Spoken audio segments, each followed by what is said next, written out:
Hello. A slight delay there. How are you, Adam? Oh, Mark, I am good. I've got some last minute heat hitting me today that is made me slightly giddy. I don't know why. I'm terribly giddy. And I can tell you now, if I see one more person on TikTok showing me what they're having for dinner, dinner! Dinner! I don't care. I don't care what you're having for dinner. I don't care whether it's onion, potato, whatever. Stop invading my TikTok. Every single person's at it. Breakfast! Oh, stressing me out. I'm not even joking. I go on TikTok to unwind, and I'm faced with that every 5 seconds. Although they say the algorithm shows you what you want to see. Maybe I'm in denial. Maybe I should start telling people what I'm having for dinner. I don't know. How are you? You weren't here last week. I wasn't. It feels like it was weeks ago that I was here. It was obviously only a week, but It yeah, was no, I weeks went ago. away. It was weeks ago. No, I went away with the family. So yeah, gutted to have missed last week's show on recruitment. So I watched it back. There were some amazing tips for providers on there. So it was a great show. Oh, honestly, it was so good last week. It was so good. I mean, obviously you weren't there, which helped. No, I'm joking. We really did miss you last week, only because I know you're so passionate about recruitment, and we were getting into the realms of what should people be paid in social care, and I know you've got quite a strong belief on that. So it'd have been good to have you in that discussion. But no, it was a really good week. Some really good tips. I've had some really good feedback throughout the week from that as well. People are saying that it's benefited them, it's changed the way that they're thinking, and they're looking at new routes. So no, that was quite good. We've still no new prime minister. So we're still waiting on that. And if I'm honest, I'm watching this leadership race in a minute. Liz Truss has announced something and then backtracked already. So I don't see things going well for her, if I'm honest.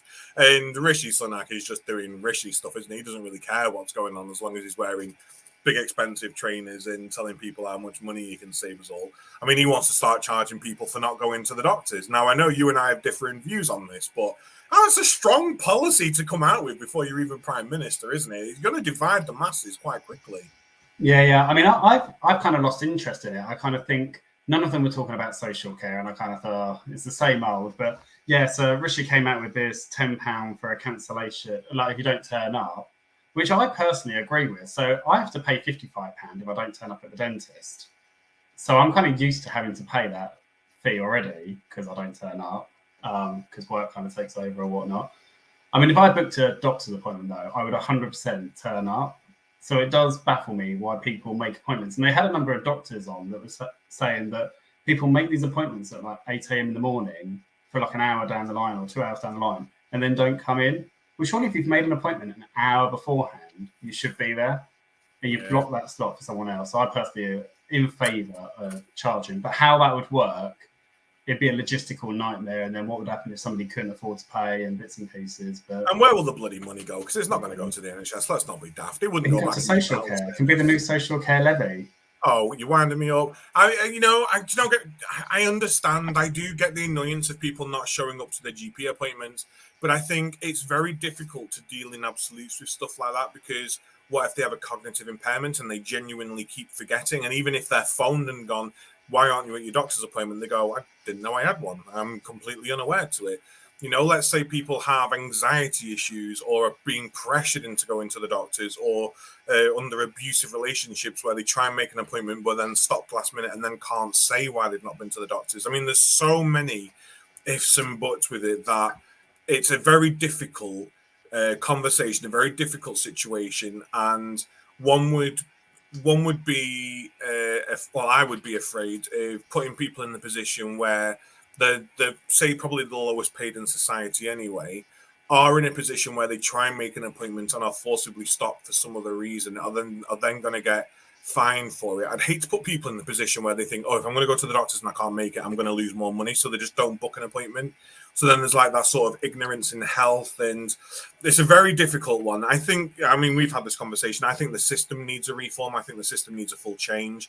I don't think just charging the people is the answer. I think health and social care needs a full, complete, top-down redo. But Yeah, no, 100% agree. ain't I gonna think when it happen. comes to doctor's appointments, I don't understand why we've kind of dropped off the whole video calling and bits and pieces. Why is it now you've got to go back into the surgery when we've had 2 years of not doing that and it worked well? But yeah, I completely agree that it does need a whole change.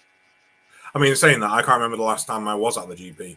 And I remember I had to it was like speed dating because I was had 10 minutes and I was like, I've got this, and this. It's like I'd saved up my allowance of GP visits. And it's like, no, you can only discuss one thing. And it's like, oh, crumbs, which is most important.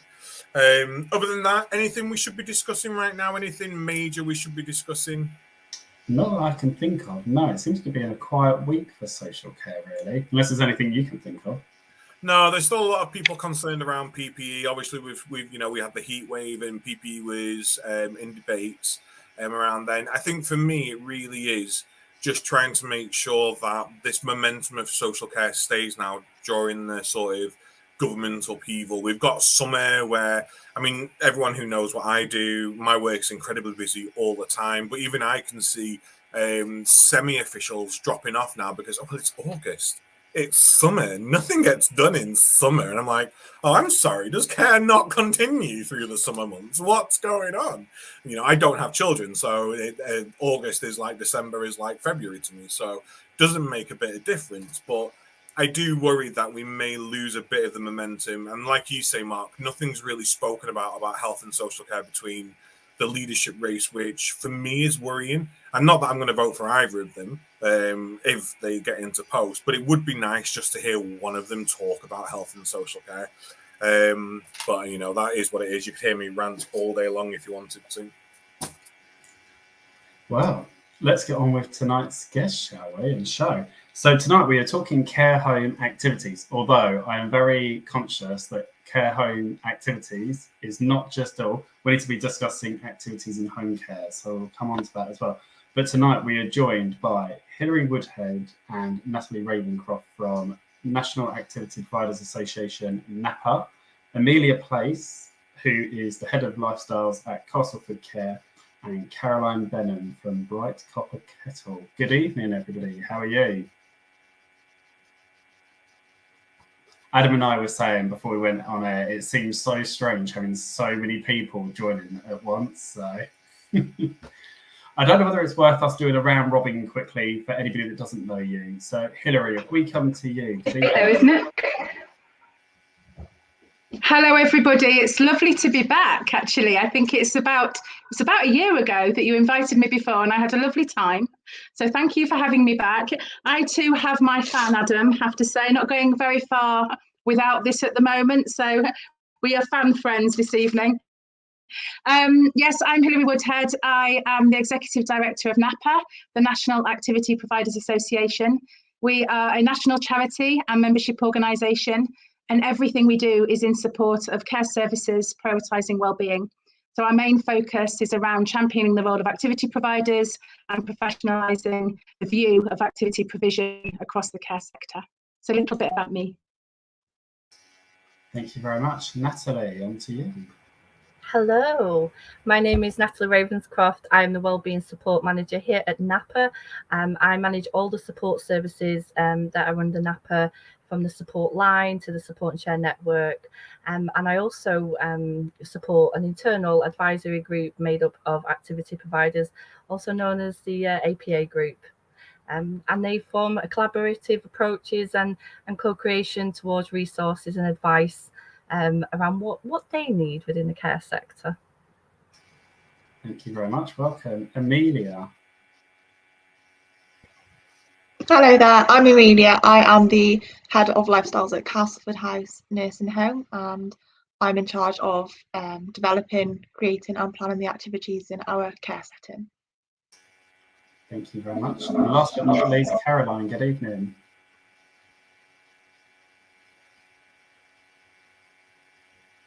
Ooh, we may have lost Caroline, I think. No, she's slightly moving.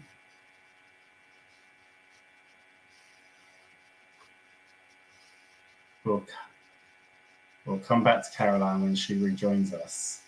So I wanted to dive straight into tonight's show. So there's quite often been a debate about whether there should be an activity coordinator in a care home or not. And I think last time you joined us, Hilary, you very briefly touched on this. So, Natalie, I'll come to you first because I know that you're championing activity coordinators. You want to see it as a professional role. Why is it important to care home? I'm sure Hilary's going to smile at this now because she knows exactly what I'm going to say. It's important to have an activity provider, as we call them at NAPA, because they have so many titles. It's important to have an activity provider in a care setting for many reasons, and the main one being they are the individuals that will conduct, guide, support and organise wellbeing programs and the structures. And if I can put it into simple terms for you all to visualise, because not everyone works in the care sector that will probably be watching this channel. Some people may live in it, some people may have someone they know in care service. If you can think of an orchestra, you have a conductor at the front, and that conductor is the individual that will not play an instrument, but they lead everything. And it's similar when it comes to an activity provider. We have many different musicians, if you want to look at it that way, within our care services, within our care setting, wherever that is, who all have a talent and can play a certain part in a beautiful piece of music. And it is the activity provider, in my eyes, that is the conductor of that. And while they might dabble in a bit of music, they certainly are the ones leading that beautiful sound. So that is my answer. Thank you very much. Now, a conductor, like you said, stands at the front and conducts and leads it. In my experience, so many times the activity coordinator makes the plans and then it's overridden by the manager or by the senior member of staff on that shift. What can we do to stop and prevent that? Do you have any advice for that at all? Yes, of course. We've just written we've just co-created an absolutely fabulous resource. I am going to plug it because it has been created by care home leaders and also activity providers with My Home Life England and NAPA, members from the APA group, and also we had 2 roundtable open workshops for anyone to come along. And we wanted to know about best practice and what works well between the home manager and the AP, how we can share that. So please do head over to the NAPA website. You can download it for free. It's a fantastic tool. It's got some 3 activities in there that you can do, discussions that you can have. It shares some case studies. And what we found was the best practice that we found in that building the co-creation of that resource was where the activity provider was recognised as a vital part of that internal management team. So, you know, you've got your head chef, you've got your front of house in some cases, you have nurses, and then you have your activity provider and your deputy and your manager. And that is kind of an internal management team. And it's them individuals that maybe might be the leaders of them teams that need to be connecting together on a regular basis. Not just your 10 at 10s, but also monthly meetings where you all communicate and you know what's happening. And what we found through the support service, through just generally talking, and also that co-creation was where that is happening, it is reaping its rewards tenfold over, you know, and it's at the end of the day, it's for the benefit of the individuals, but also we found that they retain staff. You know, because it's a great place to work. People listen to each other, they communicate, they're all on the same page. So I think, yeah, I think that's what it's about. It's about communicating. But go and have a look at that resource. Please do download it because, again, it's a fantastic piece of information that is a baseline for you to start with. And I must say, I have looked at it. I mean, Steph sent it me, Steph Thompson, Associate Director of My Home Life, sent it me, and it is a really great resource. And, you know, I mean, I just want to say, for starters, NAPA was a huge inspiration for me when I was a care manager. I was a care manager for like 10 years, maybe 11 years. And NAPA and My Home Life, like my Bible through that. Like, what are NAPA saying? What are NAPA doing? What can we do? Is there going to be a balloon race? Should we put into it? What can we do now that we can really get ourselves involved?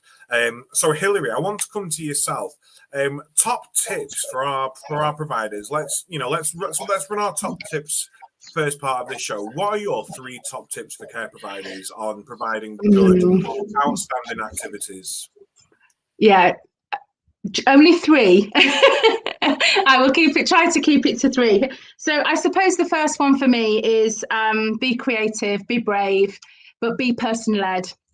That's got to be the first one. And I think when we're thinking about being person-led, it really is about trying to understand and know the people that we support the best we can, and that isn't a done job 6 months into supporting somebody. That's something that is ongoing as people's needs change, as we get to know them more and more and we build relationships with them. So I think that's the first one. The second one, I think, is champion the role of the activity provider. Prioritise the support that they need, the training they require, the resources they require to do this well. And as Natalie said, that essential relationship between the care service manager and the activity provider, if that's given the time that is required, then everybody will benefit. And I think the third one for me, and this is probably slightly political in terms of where we're at NAPA, but also more generally when we think about activities, is focus less on activities and focus more on engagement. Think about individual well-being and what that means to the people that you support, but also what that means for the people that provide the service. Because I think the idea of activity provision has changed so much over the years. And when we think about having a lead worker, a specialist worker like an activity provider, that's very much focused around a large care home setting. But actually, as we discussed last time I was here, we're thinking about all the different settings where people are living, all the different ways in which we need to prioritise well-being. So all the staff need to have the skills to be able to engage people, to be able to enable them to live the lives that they choose, which we hope here at NAPA, and that's our main focus, are connected lives, creative lives, and content lives. So, I think all of those three top tips, they're the essential ingredients really for me, in terms of upping the ante, as you put it in your email to us. How do we up the ante around activity provision? And can I just say, I love that you're openly using the term person-led. There's so, I don't mind person-centered. Person-centered's fine. We get it. The person's at the center of the care. Yeah. Actually, what we want them to do is lead the way. We want them to show us where they want their care to go, what they want their life to look like. So for NAPA, the National Association, National Activity Providers Association, to be going, look, things need to be person-led, I think spot on. And it needs to be integral with personal care, doesn't it? It doesn't come as an addition. It's not something we can go, oh, we've no one in today to be able to do that. Yeah, really? And that's the risk, isn't it? Yeah, that's the risk when that happens, Adam, is that actually there'll always be something else then that is prioritised. If it's not an integral part of care and support, if it's not an essential part of the service that we provide, it will always become the side salad. It will never be part of the main course. So it's really, really important that we see it differently. And if we think about well-being as an engagement as opposed to activities, that really helps us, I think, with that approach. If we have that mindset, the approach will follow. That being said, we are in the presence of someone tonight who has, in my opinion, gone above and beyond with their activities, has really shown how to make activities different, to think outside that activity box. The way I see it is you've got this toy box which everyone keeps dipping into, and this person's just gone, actually, no, stuff this. I'm going to go make my own toys. I'm not going to look at the activity box. I'm obviously talking about myself. No, I'm joking. It is Amelia. So, Amelia, we want to hear from you. If you don't mind, while you're talking, I'm going to pull up some of your pictures whilst you are talking. But what do you do that's so different? I think I don't look at activities as, I don't know, like not as an activity, I guess. I think I look at it as more as like their well-being, like their quality of life. And you do get very generic activities in care settings, like bingo, crosswords. And whereas they can be important to some people, for me, I'd rather think outside of the box. You're right. I take that toy box and I just tip it upside down, like this isn't for me. I want to do something outside of that box. And I think with dementia, and I work with a lot of dementia here, you do get given a lot of barriers. And they've got dementia. They can't go out in the rain. They can't go on a hot tub. Like, how can they do this? And I don't agree with that.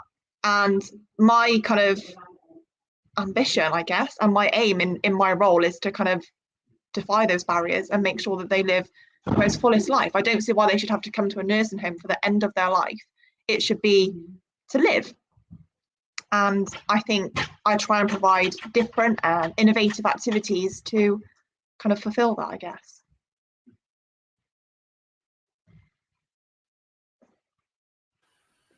Oh, sorry, I thought Mark was coming in, so it's my fault. That I want to know. I mean, it's incredible, and we're looking at these, and I think it's amazing.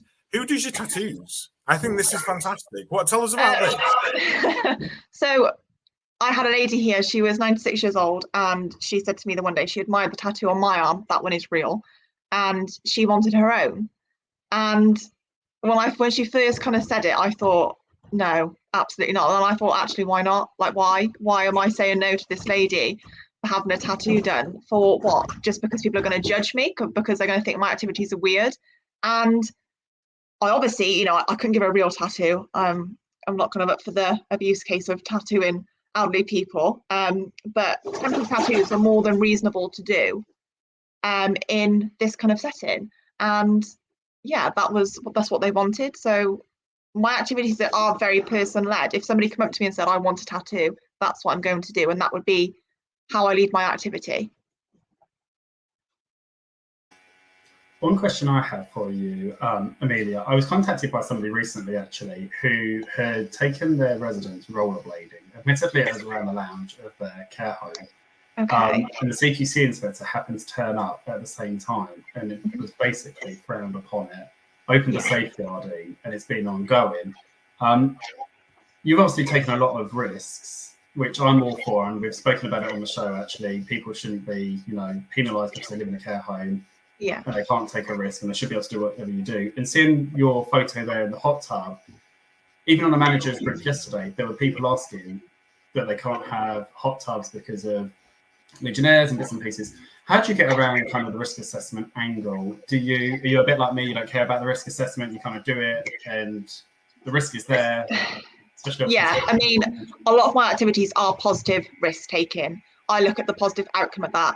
But I do have a very robust and thorough risk assessment. For the hot tub, it was quite a large one. For the water slide, my risk assessment was 26 pages, which wasn't ideal, but at least I knew if CQC did turn up, I'm covered, and I can say that I've thought of every possible risk and how I'm going to manage that during the activity to prevent my residents from being injured or from coming into any kind of harm during that time. And yeah, I do care about the risk assessment. It's very important. And, I've got a folder full of them, but I do look at the positive aspect of the activity to make sure that, like, even if it's a bit of a risk, why not? Just because they're elderly, they've got dementia, they can't take a risk, I'm not really kind of about advocating that. Like, I'd rather be like, if somebody come up to me and they're like, let's go outside in the rain and dance, and let's go, why are we sat there? And one of the biggest things that always kind of like used to really hit me is I'd go to do a trip and they'd be like, well, it's raining outside, you can't go outside. Why? Why can I not go outside? Because it's raining. They've got raincoats, they've got umbrellas, they're just because they're elderly and they've got dementia. They've been in the rain before, they've been swimming, and it was like, they're going in the hot tub. Yeah. Well, why? Well, it's 38 degrees. It's nice and cool for them. And one of the ladies used to go swimming. She used to love swimming. And why can't I fulfill that? Like, I can't advocate those barriers, and I just try to defy them with anything I do. Absolutely. Thank you very much. And I think you look at those people's faces, the lady on the rubber ring there, just says it all, a smile on her face, That's my favourite photo. It's just, that was just an amazing moment, just seeing her come down that water slide. And yeah, she's been a really big part of activities and kind of like helping plan. And she's even inspired a few, she has her hair dyed quite frequently, and, some of the residents call me the wild child, and she's my wild woman. She just kind of she matches my energy of activities and how we should kind of go above and beyond and think outside of the box. No, I absolutely like you said, because somebody's got dementia, lives in a care home, should be restricted from living the life that they want. So yeah, well done, great work there. Adam, back to you. So I'm hoping we have Caroline back. So we're a triplet of fans tonight. I'm enjoying this. I'm enjoying the fan club. Did you see the pun? Did you see what I did there? The fan club. But Caroline, you missed the intros. Obviously, internet was being a bit of a gremlin for you. So please let us know who you are, where you're from, and really some of your top tips around activity provisions in care homes. Right, hopefully this is working now. Give me a nod if it's working. Hey, I'm doing it from my phone now, so hopefully it's a bit better. I'm Caroline Benham. I'm the founder of Bright Copper Kettles, a CIC company, and I have it's an online resource basically for activity coordinators. So there's entertainers on there. There are tips for activities. And a great blog.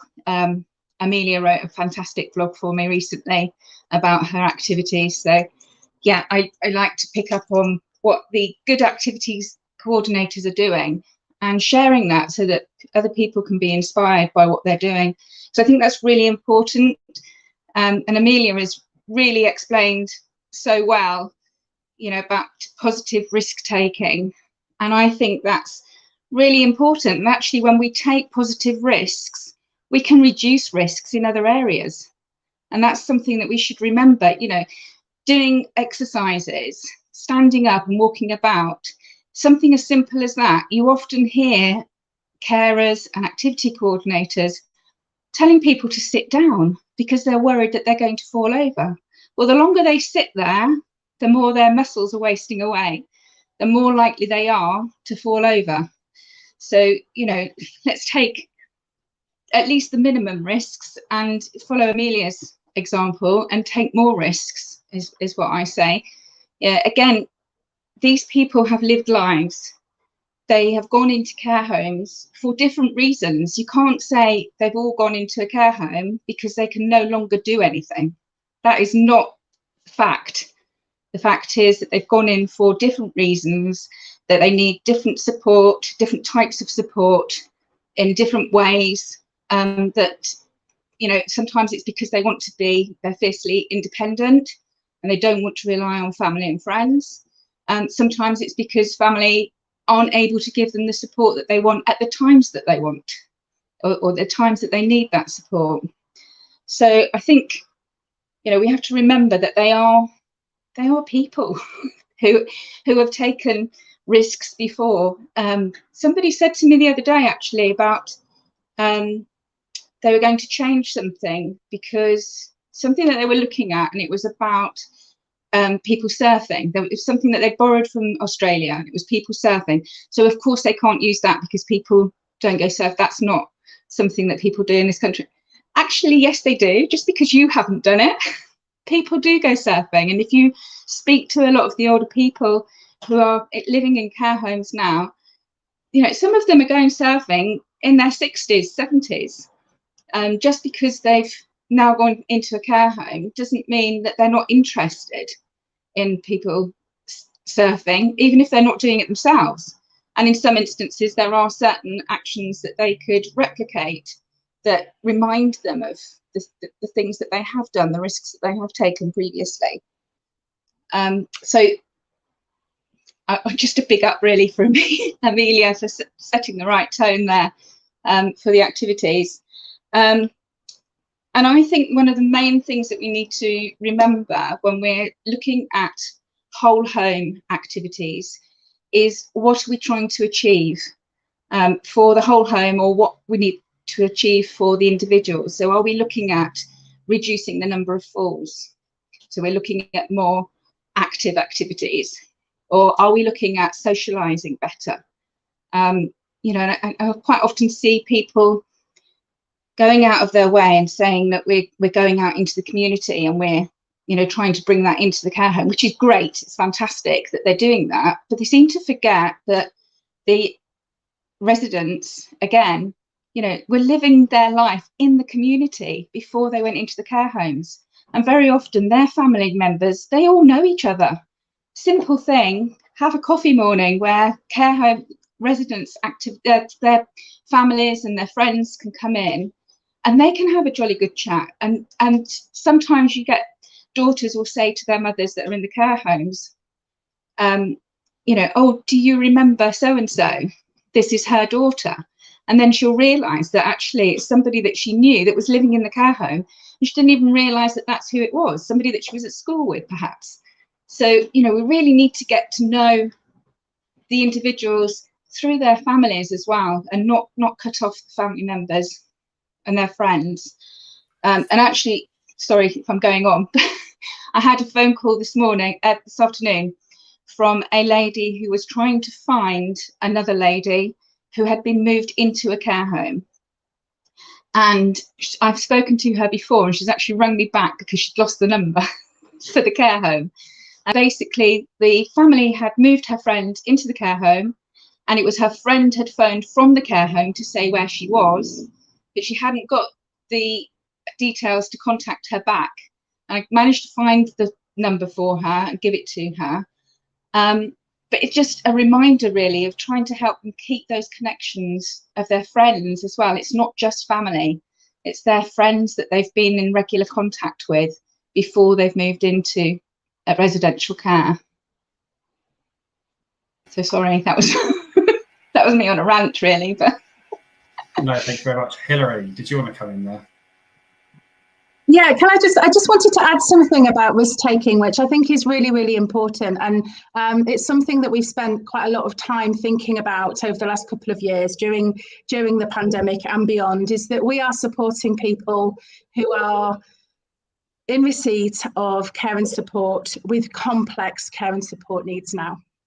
And the skills and resources that the staff need to be able to do that creatively are greater than ever before. So whilst we advocate positive risk taking, absolutely, we also need to bear in mind that many of the people living in older people's care are living with dementia. They're living with moderate to advanced dementia, with impaired communication, etc., etc. And many of them are in the last year of their life. And they may well have lots of things that they want to do. But I think from the activity provider's point of view, from the staff point of view, risk assessment is essential. We do need to be thinking about how we keep everybody safe. We want everyone to live a life. They are living a life. They've lived a life, but they're still living a life. But also we need to make sure that staff have the skills to provide those risks in a way that supports the person that may be living with multiple and complex care and support needs. So I think it's important that we manage that as well. And of course, we're all about creativity. It's our year of creativity at NAPA. But I do think we really, really need to think about how services have changed. And I know you've done a lot of work around this, Adam and Mark, to support staff in terms of their resilience. And to think about what professional development needs staff need to be able to support people with far more complex care and support needs than ever before. I think when it comes to risk assessments and managing said risks and making sure everyone's happy and safe, I do think, I mean, I agree with you, there is the onus on the homes, it's the onus on the person receiving the care, their relatives and their families. But I do think there needs to be a seismic shift within the regulator themselves, because they are so quick to go, oh, this is risky, oh, you shouldn't be doing that. But then they'd also go, you're doing nothing in your home, so I'm going to rate you down because you're not safe and you're not caring. And it's like, well, come on, you know, double-edged sword here, whatever the word is, or the parable is saying, or whatever it is, you know, cut us some slack here. So there has to be a mutual understanding and a mutual respect. I mean, I remember, and I'm one of these people who believes activity, no offense, NAPA or anyone else, is a bit of an archaic term. I like occupation. I like meaningful sort of presence. I like anything that shows that it's something about them. We had a chap who smoked. Loved smoking, absolutely adored smoking, was part of his life, made him happy, and he fell outside while having a cigarette and bashed his head. And the first thing the paramedics said to us when they came here was, what was he doing outside smoking? Well, he was outside and he was smoking. Well, what do you think he was doing outside smoking? Well, why was he allowed to do that? Because it's his home. It's what he likes to do. We've got a risk assessment in place that says he's completely capable of looking after himself. But accidents happen. Why are we so quick to point the finger of blame? Yeah, absolutely. And I think you're right about that's what I was saying about that shift from activities to engagement to well-being. And that is so individual, isn't it? It's so individual, and it will change over time as well. What makes somebody happy will change over time, won't it? And I think also what we're grappling with as the needs of the people that we support are changing is that the workforce is changing too. And where we have significant workforce issues, we also need to be thinking, don't we, about how we make our workforce confident and competent in their practice around risk taking. You know, what are we doing to ensure that they feel that the decisions that they're making are justified? So that, and that's about working with CQC, working with, you know, in terms of compliance, working together, isn't it, rather than something being imposed on the care sector, because it shows a lack of understanding of the reality of care, doesn't it? Yeah. I think listening to Adam there talking about the gentleman smoking, I think some of it comes down to members of the public and raising the awareness, because I think there's still that stigma, isn't there, around care homes, elderly, can't do anything. And I know from my experience of supporting people with learning disabilities, we'd risk assess them, they would have capacity, they would go out and about on their own. But like Adam said, the second there was an accident or the police were involved, well, why is this person outside on their own? Well, they've got capacity to be out here on their own. Like, we're not a prison. But yeah, definitely some social kind of awareness that we need to do. Natalie, I can see you wanted to come in. Yeah, everything that that Hillary's just said. Funny enough, I don't know whether it's because we work together, but I've written it all down to also say, you know, about the risks and about where we see good practice. We are very aware, and I know because we run the support line and the support service, that there are activity providers out there who have never even written a risk assessment. They wouldn't even know where to begin, you know. And where we see the good practice, like Amelia, I absolutely love them images. You know, myself, I've gone down a zip wire with an 88-year young gentleman who wanted to fly. And, you know, I've took them positive risks, and I speak to a lot of APs on a daily basis who take positive risks too. And that's fantastic. These individuals were living in their house yesterday, peeling potatoes, using a microwave and turning a cooker on. And the comparisons between elderly care activities, Mark, and I've worked with young adults with additional support needs, is vast. You know, it's okay for them to go abseiling, zip wire, you know, we encourage that. But when people get older into the older care sector, we kind of think, oh no, sit down, dear. Do you want a cup of tea? I'll make you. Let's stick a bit of White Cliffs of Dover on. You know, some people want to rock out to the Beatles and to the Rolling Stones.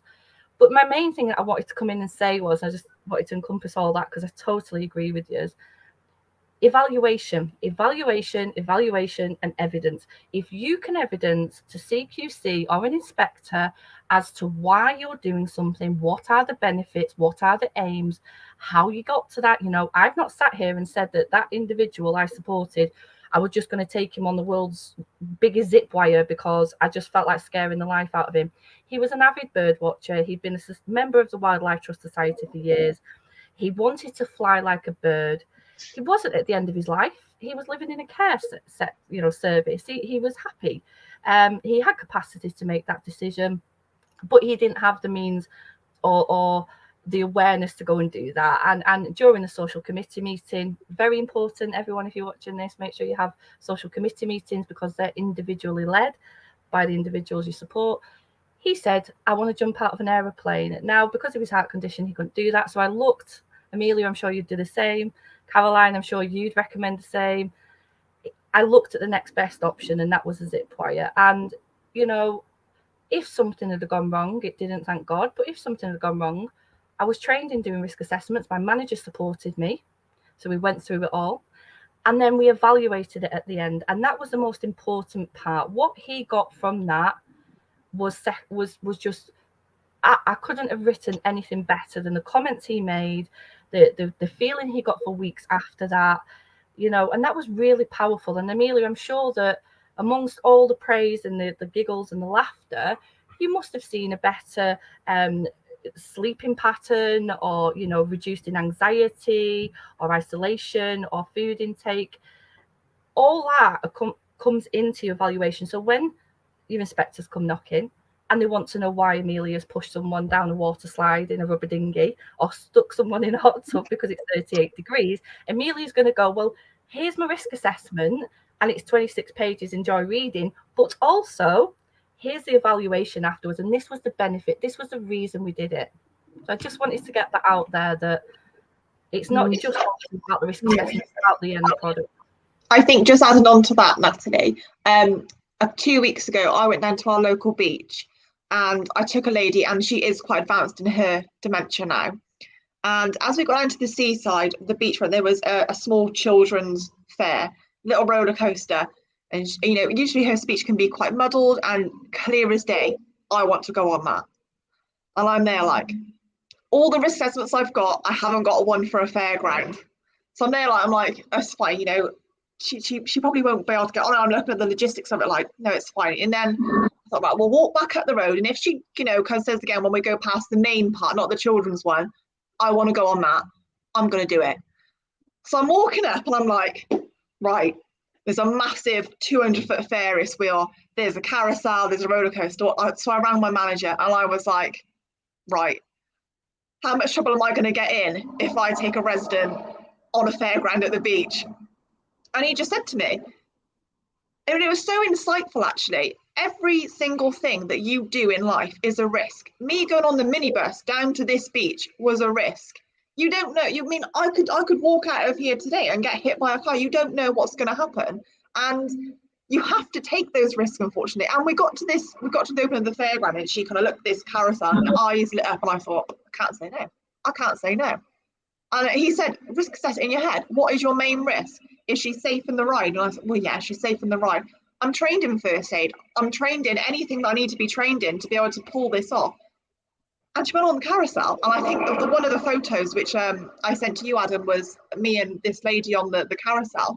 And it was just, yeah. I mean, it says, oh, and, you know, she is quite, you know, deteriorated in her dementia. And for her to, on the way home, to keep saying, can we do it again next week? Can we go back next week? That risk, everything that kind of stress I had before going on there makes it all worth it. It gets rid of that because nothing matters, that it's safe. We pulled it off. And a lady who really suffers with her memory has remembered what she did nearly 2 hours ago and has kept saying how fantastic it was. And that's just, you can't get better than that, I don't think. It's like that Maya Angelou. I'm sure it's Maya Angelou who said it, wasn't it? You know, that they may forget what you said, but they won't forget how you made them feel. And it's so true. And when it comes down to risk, I think everyone, I mean, Mark and I will know this because we've done a lot of peer support in our times as managers. And people go, do you have a risk assessment for using a recliner chair? And I'm like, no, I don't. I have a generic risk assessment, which you can apply to anything in any situation. And I think when it comes to like yourself, Amelia, when you're out doing your ad hoc things, all you need to know in your head is, what is this person's mobility? Are they, you know, do they have a condition that's going to make them break easy and cause any issues? Are they on blood thinners? Do I need to be making sure that there's nothing there that's going to cut them? And if you know the answers to all of those, backdate your risk assessment when you come home, or just message your manager going, I've assessed the risk, it's this, we're going to do it, I'll fill the paperwork in later. We know the people we're supporting, and it's, you know, that's where it comes, isn't it? It's really, like you say, person-led approaches and getting to know them as people.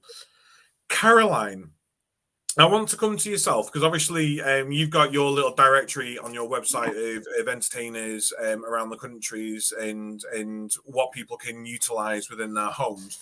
What would you say the most frequently sought after type of entertainment, outside entertainment, is for care homes?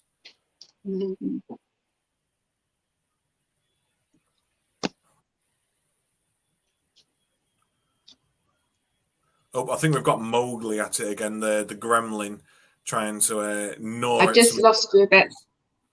I was just saying, what do you think? Obviously, you've got your directory at Bright Copper Kettles. What do you think the most sought after type of outside entertainment is? So we've got our in-house entertainment and our in-house activities, which are phenomenal, but it's always good to get someone new in. What are the most sought after types of entertainment that you see?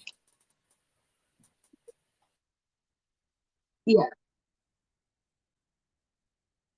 I think it comes down again to the activity coordinator and how much they are prepared to think outside the box. You know, it mentioned earlier, I think it was Natalie said about, you know, sticking on a CD with White Cliffs of Dover on.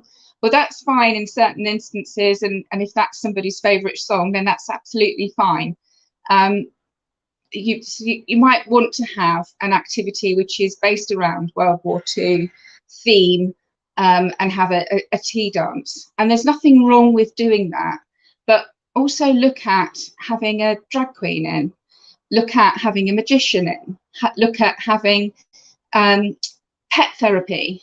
an occupational therapist will come up with different activities for somebody to do as well on an individual basis. But you can have singers singing songs from all eras, different eras. My kids always laugh and say I'll be a nightmare when I go into a care home, because I love songs from the 1930s. Now, people are not going to look at me and say, wow, you know, she's 80, she must like stuff from, you know, from the 80s. She was born in 1960, she loves stuff from the 80s. Yes, I do love stuff from the 80s, but I also love stuff from the 60s. I love stuff from the 40s, and I love stuff from the 30s and 20s, because that's what I've grown up with. I was very close to my grandmother, and I was very close. My mother did a lot of shows, so I love all the musicals as well. So it's very varied what people might like. I suddenly thought of the two that were accused of escaping from a care home to go and see a rock concert. Don't know if you remember that, in Germany a couple of years ago. And it just absolutely appalled me that they'd escaped from a care home. No, they haven't. They'd gone out. They decided that they were going to rebel against all the things that were pushed against them, that they couldn't do it. And they damn well proved the fact that they could do it, and they would do it, and they enjoyed it. So, you know, just think about what that person enjoys, and try and bring in some new things as well. My husband and I have been trying new things recently, seen some really strange acts recently. But it's just good fun. It's just good fun. We went to a burlesque show last week, which was funny. And we went punting on the River Cam on Sunday, which we'd never done before. It's just try anything.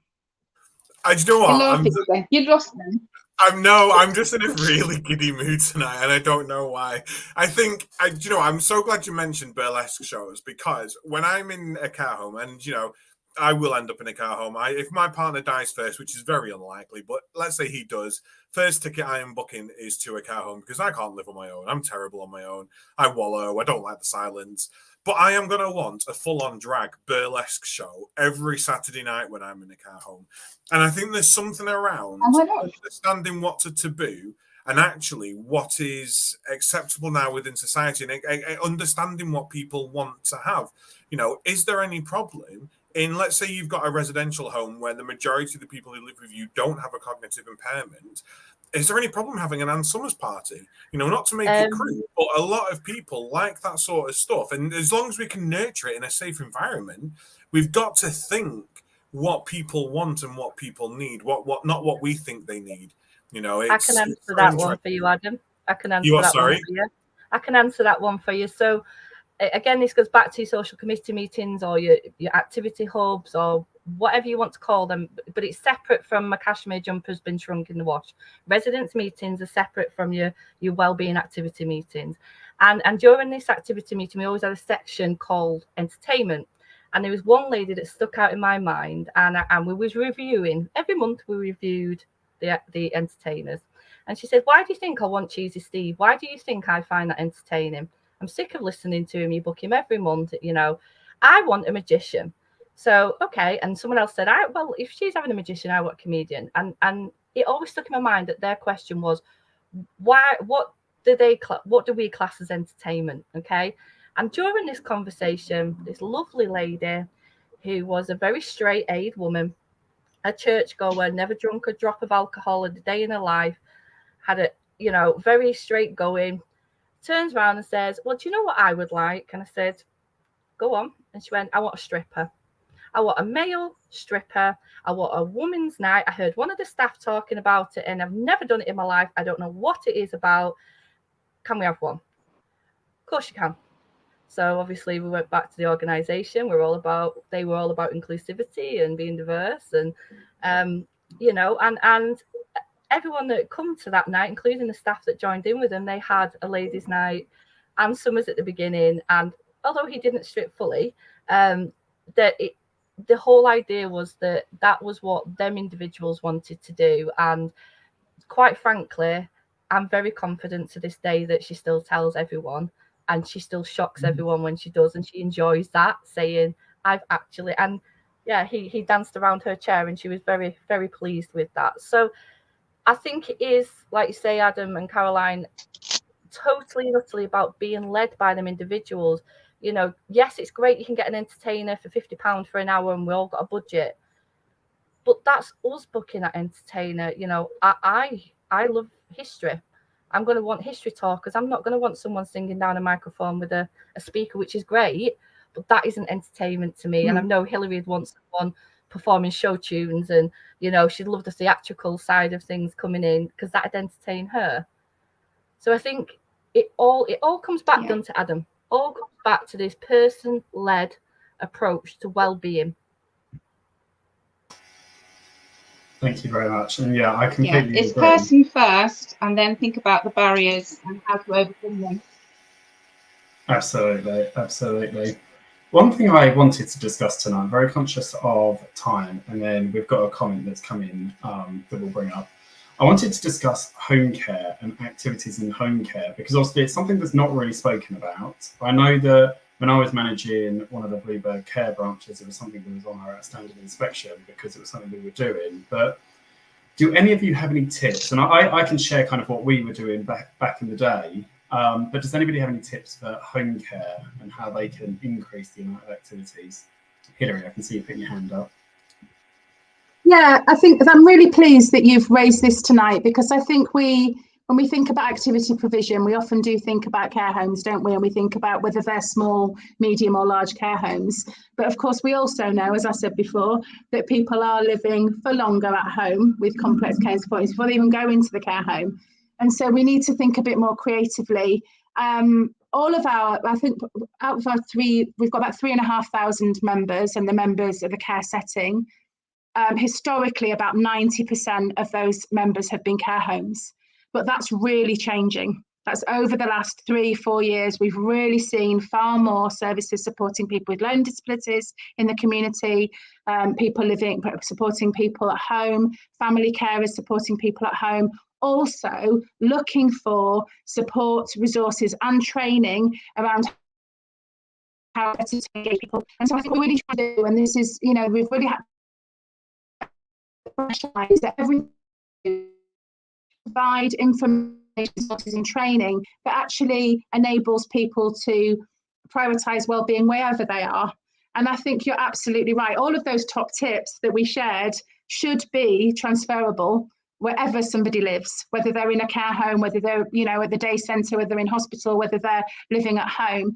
And I think one of the things that we perhaps need to get better at, particularly, you know, for us at NAPA, is supporting those services or people who are supported at home to think creatively, to keep those community connections going, so that when they do, if they do, and they may not, but when they do, or if they do make that transition into a longer term care facility, such as a care home, that actually those connections are still established, and we're just continuing them. We're not kind of restarting them or reintroducing them.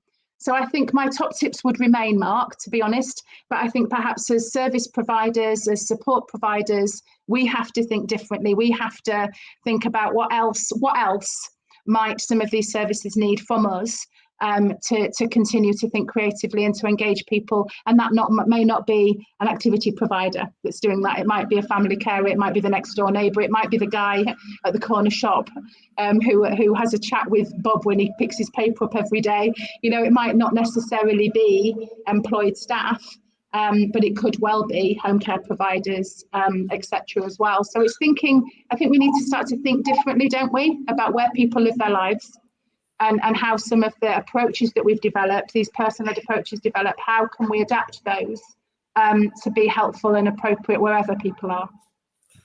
And I think there's also something about how do we stop living within our little care plans as well, you know. So it's like, I'm going to use home care for an example. So your visit's 4 till 5. Fabulous. And during that visit, you need to make sure that they've mobilized, they've exercised, they've had something to eat, and then that you've given them the medication, or make sure that they're taking the medication. So they're like, oh, there's nothing we can do really, because we've got to get back in time, we've got to have dinner, and we've got to do this. When actually, well, why don't you go walk to the local chippy, pick something up, bring it home, you've had your exercise, you've got your dinner, and then you can do the medication when you get back. And that in itself is a variance in their life. So it's taken away from the monotony and the sort of the same old. It's broken from the routine slightly, but it's also given them an activity. It's ticked everything off within their care plan in a different way. it's a different approach to doing it. So yeah, we have had a comment come through in the chat, and I'm going to try and read it all, but I have terrible eyesight, so forgive me. So weight bearing and resistant exercise activities are so important for old people to keep bones strong and healthy, to help if falls were ever to happen. And I'm always falling over. It's not just the older people. Amen. Being inactive makes your muscles and bones lose strength. A number of studies have shown that exercise can remodel the brain by prompting the creation of new brain cells and introducing other changes. And reducing sedentary behavior can prove a way to improve brain health, especially. So true. Any tips, Amelia, that you've got for people to get them up and about moving? Because obviously you're caring for and supporting for a number of people who have got varying health degrees and mobility capabilities. So what are your top tips for getting moving for everyone? I mean,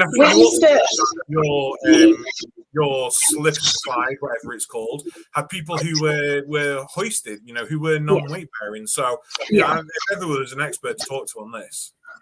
I think exercise-wise here, before the pandemic, we had 2 weekly exercise sessions, which unfortunately stopped during the pandemic, and where they lost business during COVID, weren't able to restart them.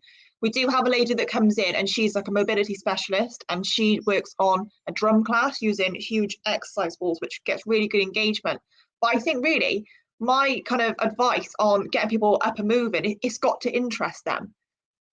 You know, if somebody come up to me and they're like, oh, we've got a bird show outside, I'm petrified of birds, I'd be like, get lost, I'm not coming with you. It needs to be something which motivates them. It needs to be something that interests them. You know, if I say to one of the ladies who I know for a fact, if I said, we're going on a trip, are you coming? She'd be there, sun hat on, let's go, at the door. It needs to interest them. It needs to motivate them. It needs to be person-centered to them, which makes them want to do it. You need, you know, that engagement needs to be focused on their likes and dislikes. And, you know, like, I really like the comment of Caroline about, like, you know, like innovative things like that. Like you said about pet therapy, and I'm a massive advocate. The noise in the background is actually our therapy bunny having the zoomies at 8:30 at night. And you know, a lot of our residents at the moment, if you get the bunny out and she's very placid, we're very lucky, they're up and they want to help look after her, they want to feed her, they want to interact with her. And you know, even like the home care side of things, I haven't done home care and I can't really comment too much on that because I don't have the experience. But anything is an activity. Anything is an activity when you actually think of it. I mean, that could just be like folding the tea towels up or folding the washing up. If that's meaningful to them, that's an activity in itself. And that could be anything, doing the washing up, household activities. I mean, we quite often get residents to hoover, you know, grab the hoover, you know, get a cloth, come and help me tidy up over here. Get them involved in day-to-day activities, because although I like the idea of they live here and it's a really nice hotel and it's really posh and I do lovely things, I also want it to feel like their home. And if you're like, oh, come on, come and help me with this washing, fold it up, or, you know, there's a few dishes, can you help grab them and bring them to the kitchen? They do it because that's what they're used to doing. And I love the fact that here we're really good at kind of involving people on day-to-day activities as well as those special events, which is exciting, but also keeping them as part of their routine.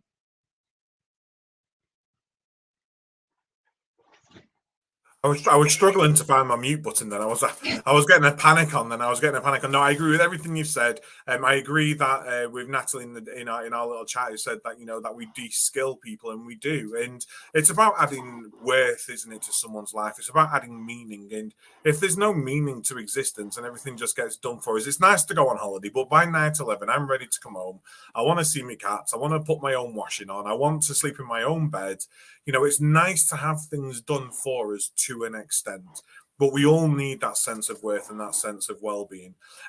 We are pretty much at time. Every week, this time absolutely flies, but you are all experts, and this is a really great conversation. So I'm just going to ask for one more tip from everybody. So parting words of wisdom. We might make this a regular segment on the show because we do it every week. I'll get like a little jingle that comes up for it. Parting words of wisdom, and I'm going to go around as all. So I'm going to start with yourself, Hilary.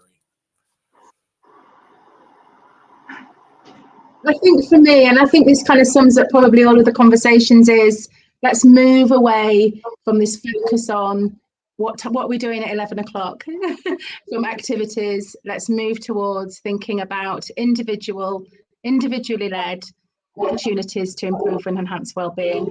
That's kind of where I think we're at, where I think the sector's at. I think we've learned a lot. We've still got a lot of work to do, but I think that has to be where we're heading now. Spot on. Mark. I think my tip is something that can be used in care homes, but something for home care providers is, with the people you're supporting in their care plans, have a 5 golden moments. So a list of 5 things that person wants to achieve before they pass away, and actually support them with it. Utilize the skills of your staff team. Put them up in the office, in the care home, and actually get staff. Utilize Facebook groups, like Hilary touched on earlier. Utilize local members of the public who have got those networks in. Like Amelia said earlier, no goal should be unachievable for somebody. We should always be looking at the next best thing. I like those tips, Mark. I really do. Caroline. Yeah, I think to use the links that the people bring in with them to the care homes. So people who have belonged to different groups previously, or may still belong to those groups. Is it possible for those groups to actually hold a meeting within the care home so that person can still attend easily and feel involved? But also, links to the local library if somebody used to work there. Anything that they've done in the past that is involved in the community, where they can actually retain those links, just use them.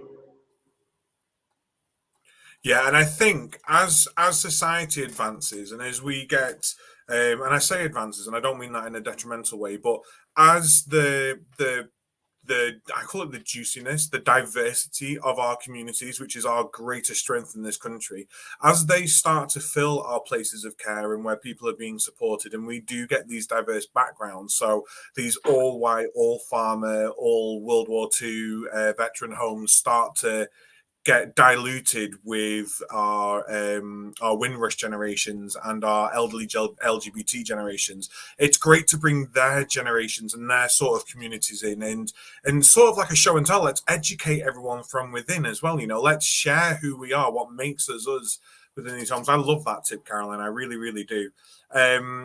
Amelia. I just want to say that I loved Mark's point there about the kind of 5 golden things they want to do. We implemented a wishing tree here, which is every resident had a wish of something it could be anything they've either wanted to do or they've never done or they want to do again. And that was kind of how we started, like a really person-centered activity, kind of like ethos, I guess, of they chose the activity. It was solely centered around them. So that, that would be advice for anyone kind of like in activities kind of sector of how to kind of start with person-centered activities. My kind of top tip would be, it sounds strange, but to be impulsive, to be spontaneous, because I think you have so many unpredictable situations in care settings where you can't always plan for things. And if that means that I come into work at 9 o'clock and at 10 o'clock I'm on the bus down to Barry Island, so be it. That's what I'm going to do. And the spontaneous aspect of it is, if you say to somebody on the Monday that, they've got dementia, we're going to go to the beach on Thursday, it comes to Thursday and they're like, what beach, where are we going to? I don't want to do that.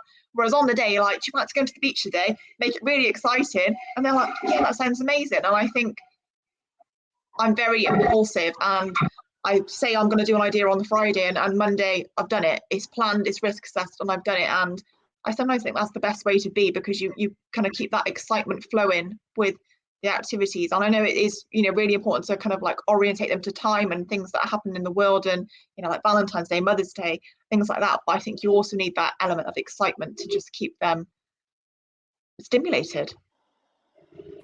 Oh, actually, you know what? I'm just going to save the last 5 minutes of this show and send it out to anyone who runs a care service, because these tips are absolutely phenomenal.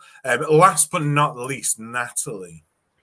Gosh, how do I follow all them great top tips? I mean, they were amazing. It sounds like you've covered it all, but so let me take a different approach.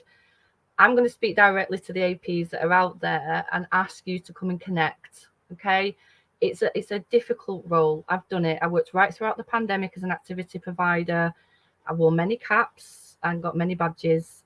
And if I can give you anything advice-wise, after all this amazing top tips, it would be to connect to other activity providers out there that are struggling, that are doing great practice, that have creative and innovative ideas and approaches, that can sometimes just say one word and it clicks and you think, oh God, why didn't I think of that? You are not alone. This job is hard enough as it is. So I'm going to put a little plug again. Please do come to NAPA's Support and Share Network, which meets on the third Monday of every month at 2:00 online. It's free. It's confidential. We have themed topics.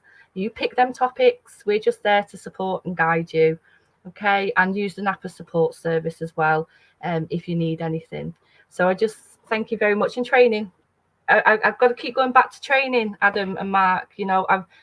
Connecting is one thing, but you can't do something to achieve what Amelia's achieving, which is phenomenal, absolutely phenomenal. You need to have some awareness, training and support by your managers, and there are resources there available. So give us a shout. It's a plug, but it's a valued plug. Thank you very much. And yeah, I completely agree with Natalie. Network and make sure that time is in your diary. And we all know what it's like working in social care. There's always something that crops up, but make sure that time is diarised and protected, because it'd be so easy just to cancel the meeting and say, oh, I need to do this, or so-and-so hasn't come into work, or they're off sick or whatever. So make sure you take that time for you, because actually that's going to be part of your professional and personal growth. Adam, you've got to follow all these amazing top tips. Before you close us out, what would be your top tip? Oh, I'm going to be really boring. And I'm going to say, if activities feel like a chore, you're doing it wrong. They need to be fun. They need to be effortless. You need to have that culture in place. You've got to have everyone on board. I mean, we did Pirates Days, we had casino nights, we had all sorts while we were doing our activities. And I will say some people found it a chore because they didn't want to get involved and understand the need for it, where actually we shouldn't be thinking, oh, we must get this done because laundry needs to be done before the night team comes on. No, night team know we're having a really good day. Night team can come in early and help, or we can just look at how this activity goes and run it across both shifts. I remember some nights I was up till midnight watching opera with the ladies on our second bottle of Chardonnay, because that's what we did. They didn't go to bed till 1 a.m, so why not watch opera with Chardonnay and then get up at 12 o'clock the following day? It's about making sure that you're doing it for the right reasons. And if it feels like a chore, you're doing something wrong. It doesn't mean give up. It doesn't mean stop. It just means have a look at your approach and figure out why it's not working. Ask the people you're supporting, is it the stuff they want to do? Ask your teams why they're not enjoying it, and then just figure it out, because you will figure it out together. As a team, you will all figure it out. So a boring one, but culture will stop activities feeling like a chore. Oh, I'm closing the show, aren't I? I was like sitting back there waiting for like another conversation. I mean, this has been fantastic. I've absolutely loved it. A pleasure to meet you, Caroline and Amelia and Natalie, and wonderful to have you back, Hilary. Bright Copper Kettles, Castleford House, Napa. Please do go check them out. The links are all in our comments. We will update our descriptions for the video and for our podcast tomorrow, so you can access all of their stuff there. But it's been an absolute pleasure to talk activities tonight. Next week, we're on a bit more of a serious topic, so I promise I will not be giddy next week. I've quite enjoyed having a good chuckle tonight. But we are on CST therapy, I think, next week, Mark, aren't we? Cognitive stimulation therapy. We are indeed. I very quickly loaded the spreadsheet because I thought you were going to pop a unit like you normally do. I was like, oh God, what's next? But it is CST dementia next week. I usually just go, so Mark, what are we doing in 3 weeks' time? And it's like, I'll have a look. So yes, please do make sure that you do join us next week. As always, live from 7:30 on YouTube. You will be able to catch up with the rest of our shows on podcast and on YouTube. And we will be having some exclusive interviews coming soon to our podcasting site as well. So do look out for those.